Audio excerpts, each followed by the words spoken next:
The ceremony has started. Where are you? It was my precious daughter's wedding. I asked Ethan, my voice filled with urgency. Mom and I are still on vacation in Miami. The wedding's postponed. What? Since the call was on speaker, everyone around us heard Ethan's response. Vacation? What are you even talking about? I fought to keep my voice steady, struggling to control my anger as I asked again. Without noticing my frustration, Ethan laughed and said, Yep. So to enjoy the trip, I'm turning off my phone now. Wait, hold on. Ignoring my pleas, he hung up. The monotonous beeps from the disconnected line echoed as I looked at Catherine, who looked ready to cry. You've got to be kidding me. Immediately, a low voice broke the silence. Everyone's eyes turned to Michael upon hearing it. How can I sit back after seeing my daughter treated like this? With an angry expression, Michael muttered under his breath and began making calls. I didn't try to stop him and instead focused on comforting Catherine. 3 days later, What on earth is going on here? Ethan frantically called me back, but I could only smile. I'm Julia Mayer, a 52-year-old homemaker, and I also work. I have my husband Michael and my daughter Catherine. Michael and I met through an arranged date my family set up. Nice to meet you.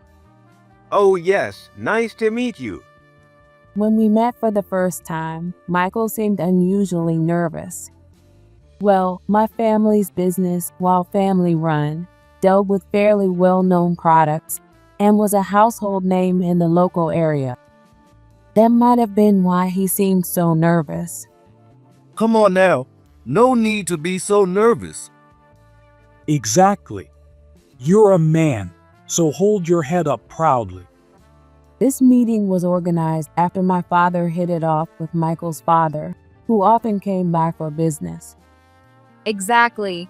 Just relax a bit. Well, thank you. At that time, I didn't have much interest in romance and thought that getting married would be nice if it happened. That made it easy for me to stay calm and talk with him. Then, when we were alone, he took the opportunity to thank me. Oh, no need for that. Julia, if you don't mind, could you share a bit about yourself? Hearing that and struggling to think of a topic, I decided to share my dream with Michael. I told him about my desire to become independent from my family and pursue the work I truly love. However, because of the family-run business, my absence would lead to a severe shortage of hands. We want to support your dream, Julia.but. We're so sorry. My parents understood my wishes, but worried about how impossible they were to achieve. In that case, would you let me help? What? After hearing my story, Michael decided to quit his job and join our company. He worked hard, learned quickly, and became a valuable member in no time. Why are you doing all of this for me? As I successfully completed the handover and prepared to finally leave my job, I asked him, Well, to be honest, I fell in love with you at first sight during our arranged date. I just really wanted to support you. Michael replied, looking slightly embarrassed. Drawn to his kindness and wonderful nature, I decided to spend my life with him. We got married and soon had a daughter. Mom, can I help you with anything? Thanks. Could you set up the plates? Sure. Our daughter Catherine had grown up to be just as gentle as Michael. She was always willing to lend a hand and cheer me on with my work. What are you making this time? Oh, I'm planning something inspired by spring. I work as a handmade jewelry artist now. I had always loved making various accessories by hand and had long dreamed of turning it into a career. Thanks to Michael's support, I was able to fulfill that dream and now create one piece after another. Your hands are like magic, Mom. Catherine often said, always quietly playing nearby so as not to interrupt me. She was my biggest fan, always admiring my work. With Michael and Catherine by my side, I was able to live a truly happy life. I actually have someone I'd like to introduce. One day, Catherine spoke with a serious look on her face. I was surprised, and Michael chuckled lightly. Oh, seems like you're feeling a bit conflicted. Well, I want her to be happy, but I'll miss her when she leaves. Michael said with a faint smile, making Catherine and me glance at each other and laugh. Seeing this exchange, Catherine relaxed and began to speak. We met in college, and now that we're both settled in our careers, we're thinking about getting married. The person she was talking about was a former classmate, Ethan Reed. They met at a college party, and their relationship began after he confessed his feelings to her. He's a true gentleman and incredibly kind. Catherine said, looking so happy that I couldn't help but smile too. Michael watched us, still looking a bit conflicted, but he gave a slight smile. A few days later, Nice to meet you. I'm Ethan Reed, and I'm dating your daughter. just as Catherine described, he made a gentlemanly impression. He maintained a calm smile throughout and gave Catherine gentle looks. His first impression was excellent. As it turns out, I work at your company. Apparently, he had joined my family's company. Since Michael took over, the company had grown significantly, hiring many new employees. And Michael was now president of a large company with hundreds of employees. I've always admired you, Michael. I was really looking forward to meeting you. Is that so? I'm glad to hear that. Michael replied with a smile at Ethan's words.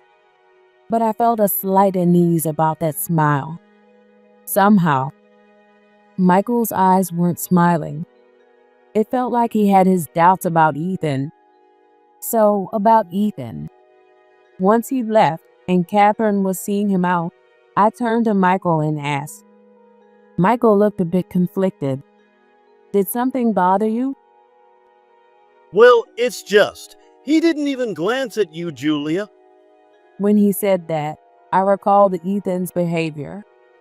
Indeed, he hadn't looked at me or engaged me in conversation at all. Apparently, that had caught Michael's attention. Maybe it's just my imagination, but I felt like he was looking down on you in some way. It bothered me.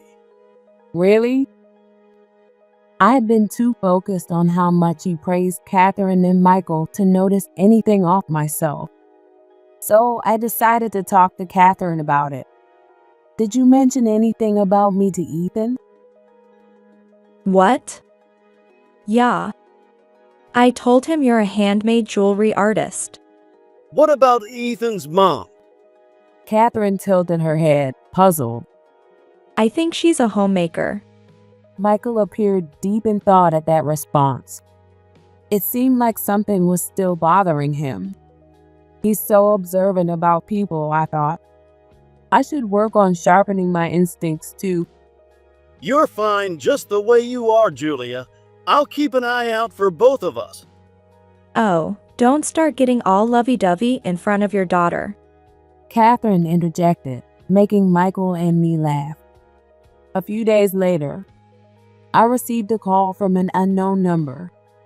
After several missed calls, I decided to answer between tasks. Hello, who's calling? It's me, Ethan Reed. Ethan? I was taken aback by the unexpected caller. Although we'd met, we hadn't exchanged contact information. How did he get my number? I don't recall us sharing numbers. I got it from Catherine's phone. From Catherine's phone? She would have mentioned it if she'd shared it with him. Did he just take it without asking? So, what do you need? Well, I wanted to confirm something. Is it true you're doing some kind of side work? What? Side work? Unsure of what he meant, I asked for clarification. Could he possibly be referring to my jewelry making as a side work? It's not really side work, you know. I'm just a handmade artist. But you're just fiddling around with little projects at home, right? So, it's not much different from a side gig, is it? His tone carried a faint hint of laughter. I felt annoyed by that, but pretended not to notice. So, was that all you wanted to ask? Yes, that's it. Your husband's impressive, but you're not much, are you, Julia? That's quite a way to put it. My voice dropped slightly without me even realizing it. Then I heard Ethan laugh. Compared to that, my mother is an amazing woman. Then, for some reason, he started boasting about his mother. He claimed that his mother was perfect at household chores and the only woman he truly respected. What was he trying to accomplish by telling me all this? Deciding I'd had enough, I cut the conversation short. I can see you really care for your mom. Sorry, but I'm in the middle of work, so I'll have to let you go. With that, I quickly ended the call. He's really not what I imagined. Based on Catherine's description and his gentlemanly behavior at our first meeting, I'd assumed he was a respectful person, but that might have only been one side of him. What should I even tell Catherine? From what I could tell, Catherine trusted Ethan completely. Telling her about his true nature might only result in her disbelief. Besides, Catherine had looked so happy when she talked about Ethan. If I said something, I might end up disrupting my daughter's happiness. With that thought, I felt hesitant to bring it up. Maybe I should talk to Michael about this first. That night, I discussed the situation with Michael. Michael listened to me intently, showing a thoughtful expression as if deep in contemplation. As a matter of fact, I asked around about Ethan's reputation at work. It seemed Michael had spoken with Ethan's colleagues and supervisors. The feedback he got was all along the lines of, he's a good guy. They said he's always willing to do the grunt work and very attentive to those around him. Really? But while I was getting those reports, his junior colleagues looked noticeably uncomfortable. Michael had even spoken with those juniors who responded with, he's a good person, but with a complicated look on their faces. Maybe he has a two-faced personality. He might have perfected his outward image, with only a few people noticing his true nature. Hearing Michael's words, I found myself agreeing. The issue is his marriage to Catherine. Yes, if he truly cares for Catherine and will treat her well, I could tolerate it for her sake. Since Catherine had been dating him since college, it was possible he genuinely cared about her. If he could make Catherine happy, I thought as Michael placed a reassuring hand on my shoulder. If I bring this up, he might hold back a bit. I'll make sure to closely observe if he can really make Catherine happy. Can you wait a little longer? I nodded my agreement. Shortly after, our families gathered for the formal introduction. Nice to meet you. I'm Julia Mayer, Catherine's mother. Pleased to meet you. I'm Susan Reed. I look forward to getting to know you. Ethan's mother, whom I met for the first time at the gathering, had a refined air and a warm smile. Something about her name and mannerisms seemed familiar. I couldn't help but stare at her face. Noticing this, she looked back at me intently. Excuse me, but have we met somewhere before? As I asked, she seemed taken aback and opened her mouth as if to say something. Oh, I don't think so. My mother's always been quite the lady. However, Ethan interrupted her. His words felt as though he was implying that someone of his mother's standing wouldn't have met someone like me, and it was hard to keep a frown from forming on my face. Ethan, that's rude to say. Oh, sorry. I didn't mean it that way. Susan immediately reprimanded Ethan, and he apologized with an embarrassed look on his face. That being said, his eyes betrayed a sense of dissatisfaction. I'm sorry for his behavior. He can still be a bit immature. Oh no, it's all right. I don't mind. From then on, the atmosphere was calm and enjoyable. After talking with Susan, I understood why Ethan admired her so much. She would gently correct him if he was about to say something inappropriate, adjust the conversation to match the atmosphere, and stay keenly aware of her surroundings. You really do have an incredible mother. When I said this, Ethan beamed proudly.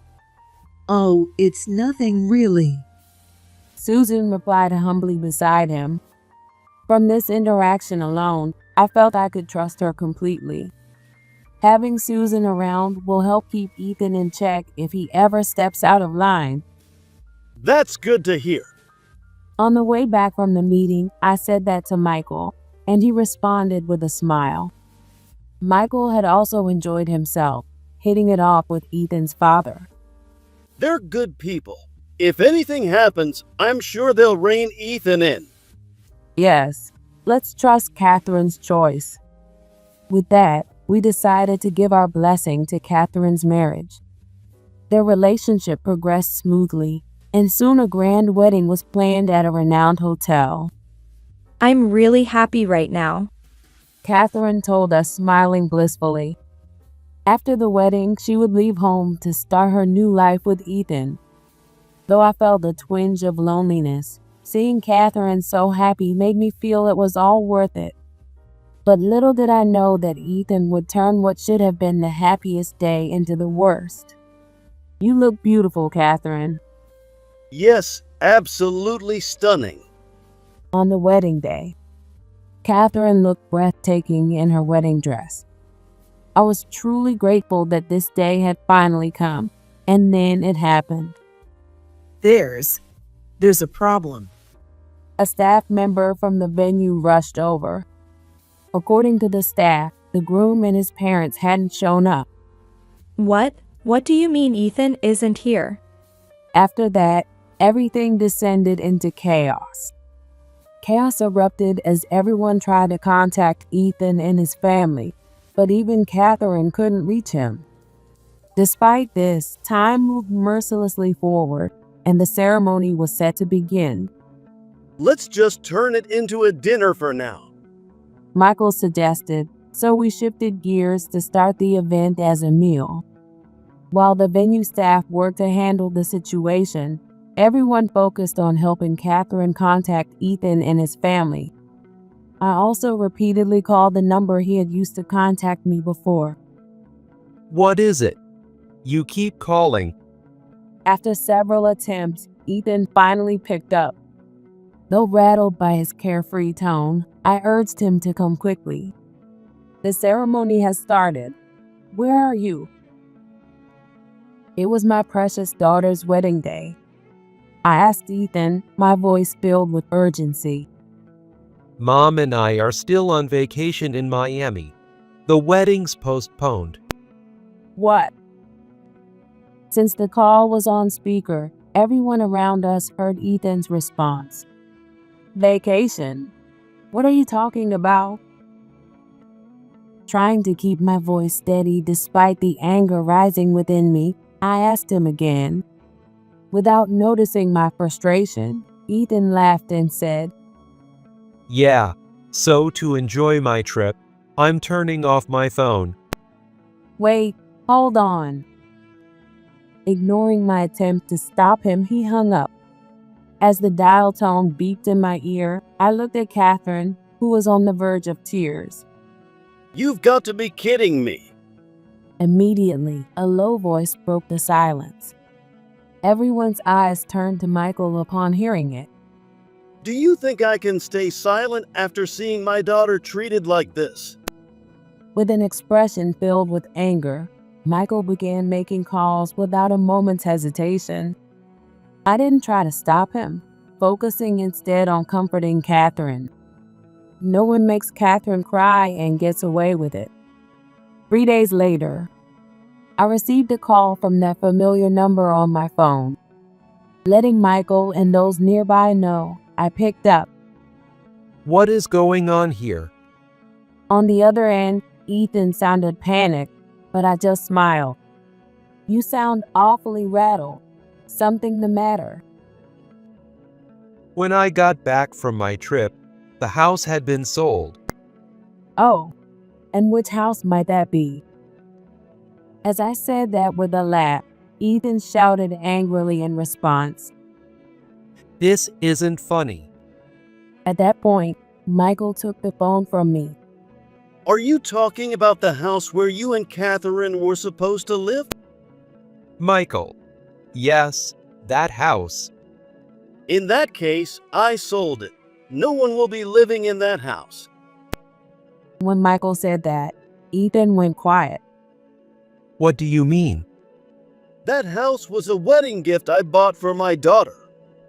The new house, meant for Catherine and Ethan to start their married life, had been purchased by Michael.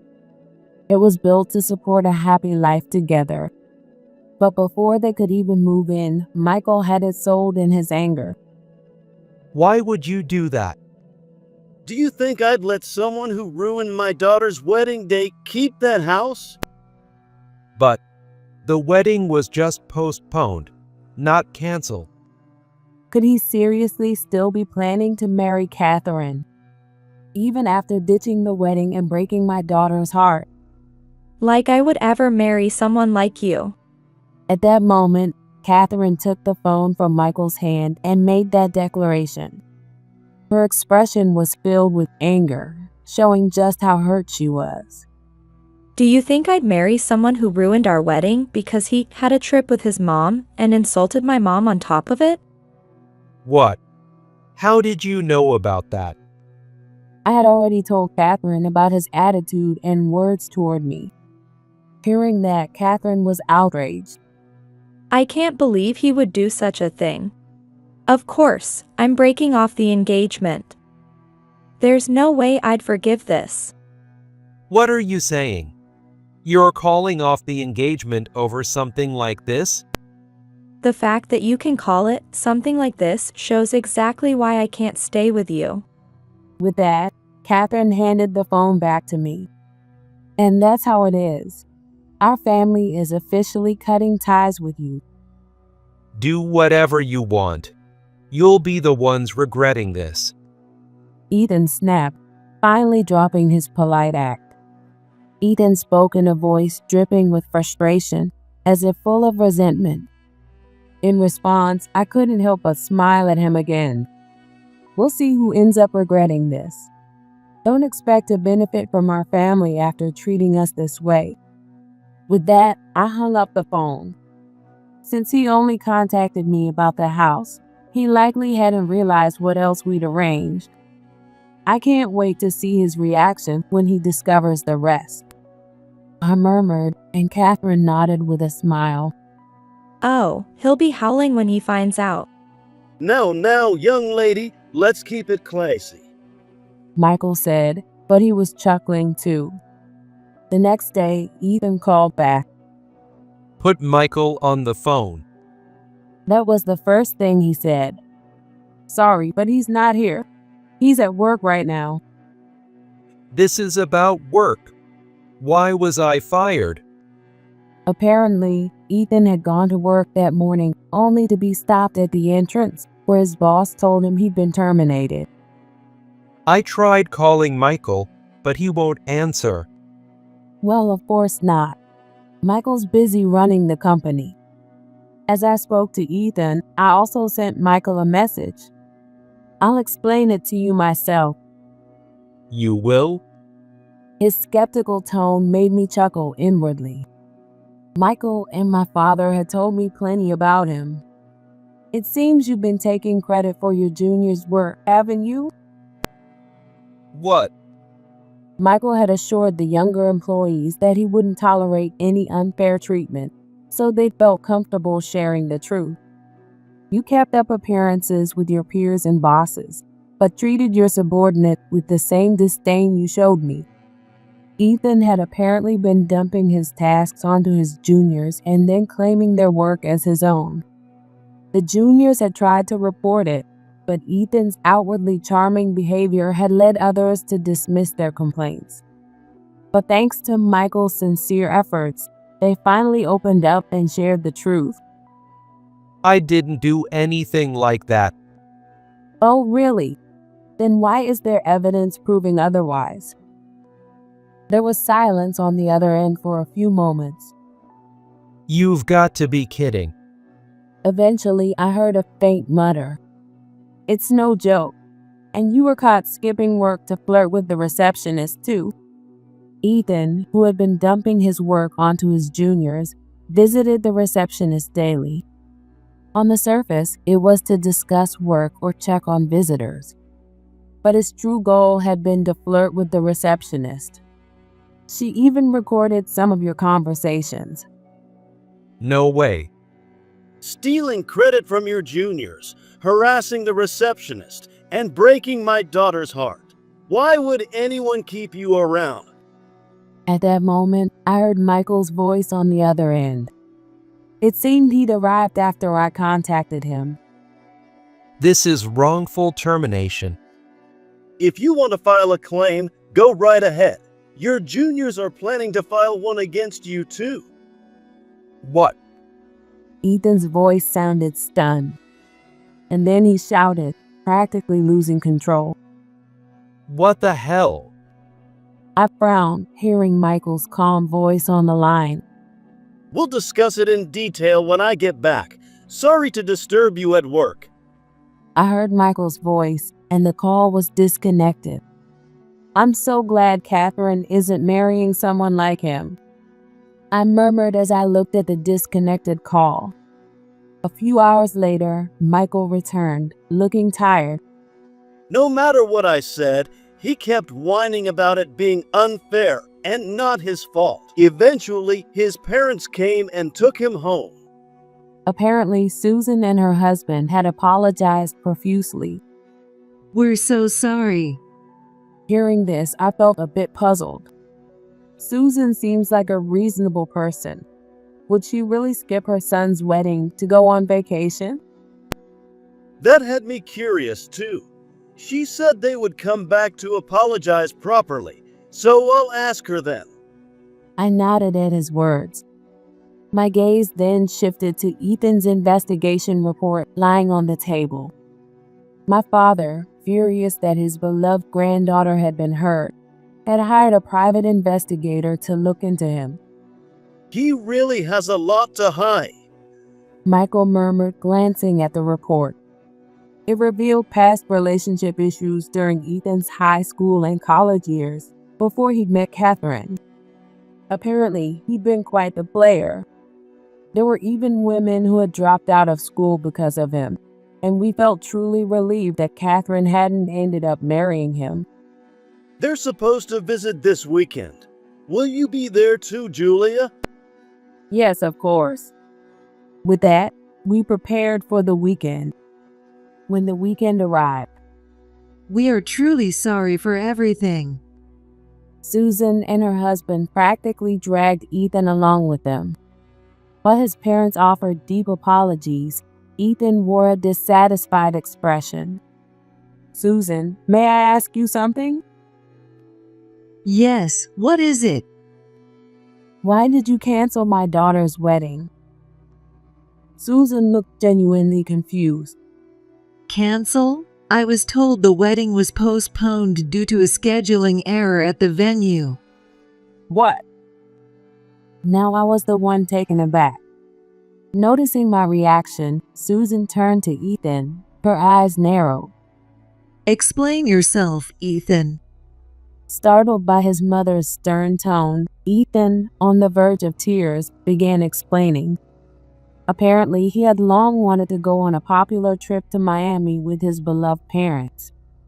He'd struggled to book it due to high demand, but one day, by pure luck, a cancellation appeared for the same day as the wedding.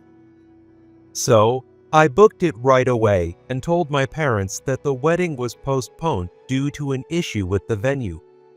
Ethan straightened his posture as he spoke, just as I was about to yell at him for his outrageous behavior. You idiot.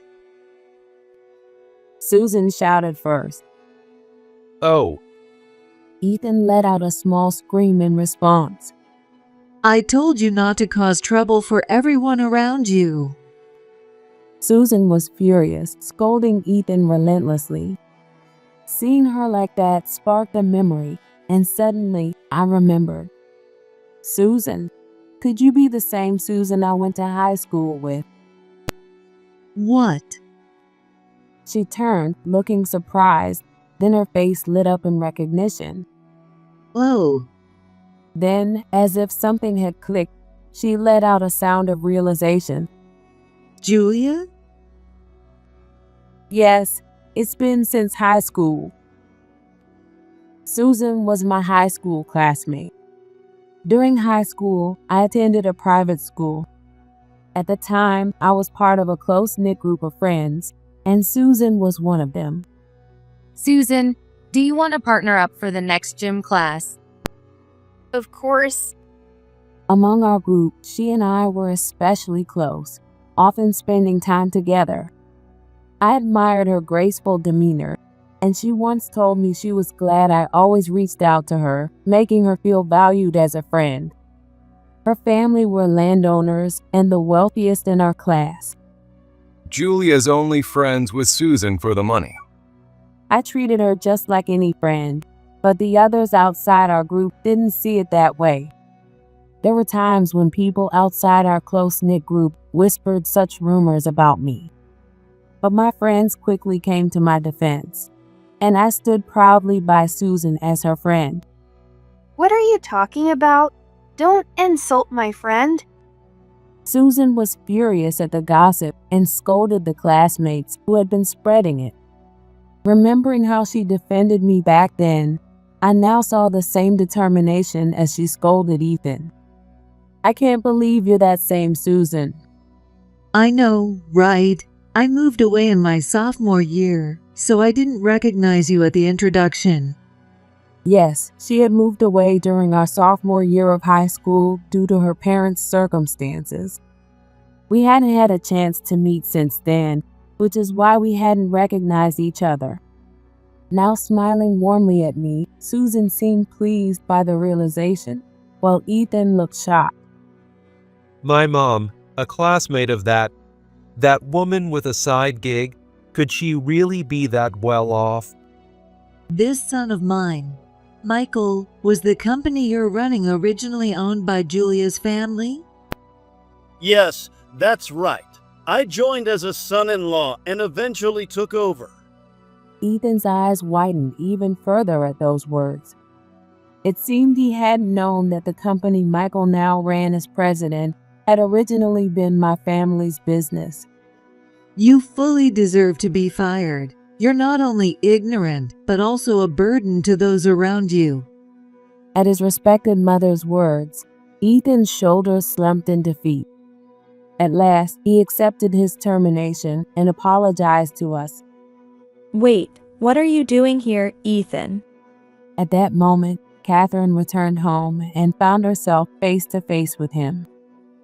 Catherine, I'm so sorry. I've learned my lesson. Please reconsider the engagement. Absolutely not. To cut off Ethan's words with a cold tone. Ignoring Ethan, who was on the verge of tears, she turned to us with a smile. Mom, one of my editors wants to interview you. Catherine works for a publishing company and had apparently been talking about me for some time. This led to the idea of featuring me as a handmade artist in an interview. Handmade artist? Yes, I mentioned it before. Mom's a popular handmade artist. It looks like you didn't really listen. She's a far more admirable person than my son. Hearing Catherine's firm response, Ethan finally broke down in tears. Seeing this, his father, Kevin, took him by the arm and led him outside. Go cry somewhere else. You're in the way here. Kevin may be a man of few words, but he always acts when needed. Susan remarked, watching her husband with a gentle expression. It made me wonder how Ethan could have turned out the way he did with such caring parents. Pushing that thought aside, I decided to focus on reconnecting with an old friend. I never expected to meet you here of all places. Me neither. Would you like to exchange contact information? Of course. We spent the rest of the day reminiscing, with our husbands watching over us with warm smiles. A week later. So, what happened to him? We disowned him and kicked him out. Susan, who I'd been in touch with since then, updated me on Ethan's situation. After that, he was kicked out of the house and ended up moving into a rundown apartment. He somehow managed to find a new job. But his pride in having worked at a well-known company led to clashes with his new coworkers, and he eventually quit. Bad rumors spread about him, making it impossible for him to find a stable job. Desperate, he scraped by with odd jobs, but eventually spiraled into gambling due to the stress, accumulating debts. The last message I got from him said, "They're coming to collect," and after that, nothing. So I assume he's probably been taken by debt collectors by now. Susan muttered, sounding utterly indifferent. With his family cutting him off, jobless and homeless, Ethan disappeared without a trace. Several years later, This time, I'm really going to be happy. Catherine has met a new man and is getting married, determined to find happiness this time. He's the one who supported Catherine through her pain and helped her find the strength to move forward. That's right, be happy. But remember, you can always come to us if you need anything. Absolutely. We're always on your side. Thank you. Catherine smiled blissfully, radiating happiness. Seeing her like that, we exchanged a warm smile, feeling reassured that we had made the right choices all along.